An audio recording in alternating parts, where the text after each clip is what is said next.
선생님 뭐 드세요? 저는 등심 먹어요.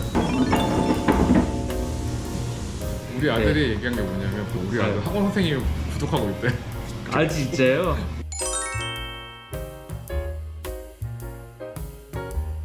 이게 제가 사실 이 집 되게 좋아하는데 먹고 싶어도 못 오는 집 중에 하나거든요. 근데 여기가 이제 사장님 혼자서 하시고 맛집만 있어가지고 여러 명이서는 못 먹어요. 요즘 보면은 병원도 AI 진료를 한다 뭐 이런 이슈에 대해서 좀 듣고 왔는데 실제로 좀 그런 게 반영이 되고 있는지. 그래서 이제 최근에 이제 챗 GPT가 나오면서 의료 분야에서도 많은 변화가 오고 있고 앞으로도 되게 많을 거라고 예상이 되거든요. 현실적으로 와 있는 부분도 있고 멀지만 올 것 같은 것도 있고 저희도 이제 보면서 이제 불안한 것 중에 하나가 우리의 자리를 다 대체할 수 있는 거 아닌가. 의사의 자리를. 그럼 또 하나는 좀 더 편리하고 더 쉽고 또 빠르게 진료를 할 수 있지 않을까에 대한 고민을 많이 하고 있는 것 같아요.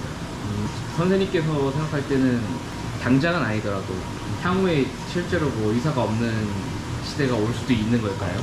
저는 두 가지로 생각을 하거든요. 네. 환자가 진료를 보는데 의학적으로 진단하고 치료하고 그 부분은 이제 AI가 대체할 수도 있을 거라고 생각을 하거든요.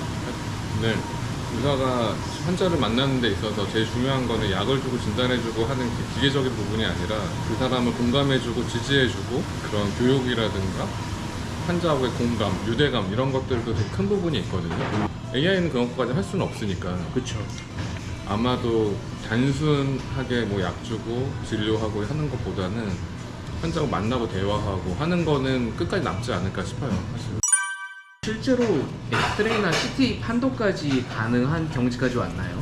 AI가 접목되어 있는 분야가 단순 흉부 엑스레이 촬영, 유방 촬영, 흉부 CT를 찍었을 때 폐 결절 같은 것들을 찾아주는 거, 그 다음에 뇌혈관에서의 뭐 뇌동맥류 같은 거 찾아주는 거, 그런 부분들이 좀 AI에 접목된 부분들이 있고요.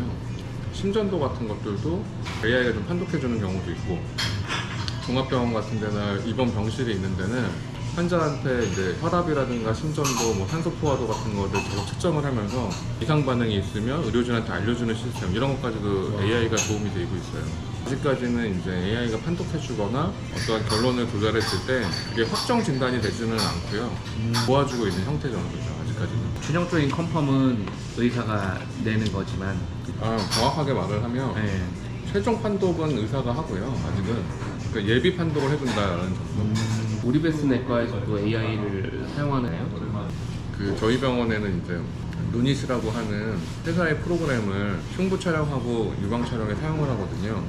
영상은 그대로 원래 원본 영상이 나오고 추가 영상으로 루닛이라고 하는 프로그램에서 그 엑스레이 상에다가 매핑을 해줘요, 색깔로. 뭐 혹이 있다던가 결절이 있다던가 폐에 기종이 있다던가 혹은 뭐 기흉 같은 게 있다 그러면 원본 사진 위에다가 색깔로 매핑을 해줘서 그거를 보고서는 진료하는 데 도움이 되죠. 사실 영상의학과 선생님은 사실은 루닛이 없어도 다 진료를 볼 수가 있어요, 판독을 할 수가 있어요. 근데 도움받는 이유는 수많은 검사를 처리하다 보면 놓치면 안 되는 부분들 놓칠 수가 있거든요. 그런 부분에서 도움을 되게 많이 받고 있어요, 제가. 증상을 물어본 다음에 자가 진단을 하는 거죠. 그 나오는 결과를 가지고서 신뢰를 해도 되냐. AI에 대한 또 이제 원론적인 얘기가 들어가야 될 텐데, 처음에 챗 GPT가 나왔을 때 제일 문제가 뭐였냐면 할루시네이션이라는 게 있었거든요. 환상이라는 거죠. 그러니까 지금까지 나와 있는 AI는 본인이 대답할 수 없는 거는 이 이야기를 지어서 하기 때문에 그런 맹점이 있거든요. 현재까지는 제가 봤을 때는 내 증상만 놓고서는 나오는 AI 답변은 믿을 수는 없다. 100% 믿으면 안 될 것 같다. 결론적으로 AI가 내가 진료를 보는 도움을 줄 수는 있지만 그게 최종은 아니고, 그 다음에 내가 모르는 거를 걔한테 다 맡기는 데는 아직까지 한계가 있다. 이런 얘기도 있었잖아요. AI 간호사.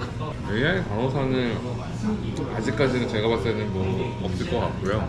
환자한테 예약이라든가 생활습관 교정해 주다던가 이런 것들은 AI가 하면 좀 좋을 것 같아요. 예약된 일정에 환자를 전화해주고 언제 오세요, 그리고 전화 받아가지고 언제로 바꿔달라 그러면 AI가 알아서 바꿔주고, 이런 것들이 아마 더 쉽게 더 오지 않을까. 어쨌거나 사람 대 사람으로서 해야 하는 부분들이 있잖아요. 불안을 달래준다거나. AI로서는 좀 팩트를 짚는 부분만 가능한 상황이니까 앞으로 또 이제 너 AI가 너무 발전해가지고 감정이 있는 것처럼도 행동할 수도 있겠죠. 근데 아직까지는 이제 타겟이 되지 않았으니까. 그래서 예를 들면 이런 경우가 있었어요. 저희도 위암이 진단된 거예요. 근데 그런 얘기 하기가 사실 쉽지 않거든요. 사람 대 사람의 영역이잖아요. 그렇죠. 그래서 뭐가 더 좋은지는 모르겠지만 그래서 좀 단계적으로 노출시키고 환자가 좀 적응할 수 있는 방법 모르죠. 또 이제 한 또 10년 지나면 AI가 사람 표정을 딱 보면서 아 이 사람의 불안도가 얼마다 뭐 이런 것도 있을 수 있으니까 사람의 감정을 좀 다해주는 거는 아직까지는 멀지 않을까. 내가 또 그 사람을 공감해주는 부분이 또 필요한 거고 그게 제일 어려운 것 같아요. 결론적으로는 AI는 의사를 완전히 대체하지 못한다는 말씀이신 거잖아요.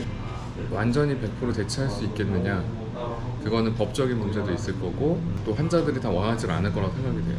모르겠어요. 우리가 자율주행이 100% 아직 못 된 것처럼 자율주행에 관한 부분이 기술적으로 가능해도 법적인 부분이 좀 있잖아요. 자율주행 했는데 자율주행 자동차가 사고가 났어. 사람하고. 누구의 잘못이냐? 자동차 소유주의 잘못이냐? 뭐 프로그래머의 잘못이냐? 자율주행 자동차하고 자율주행 자동차가 부딪혔어. 누구의 잘못이야? 이런 부분도 분명히 있을 거거든요. 근데 그런 법적인 게 해결이 안 됐으니까 어려운 것처럼 의사를 완전 100% 대체하는 데는 좀 아직도 시간이 걸릴 거고 아직은 아직은 시기상조다. 좋은 말씀 감사합니다.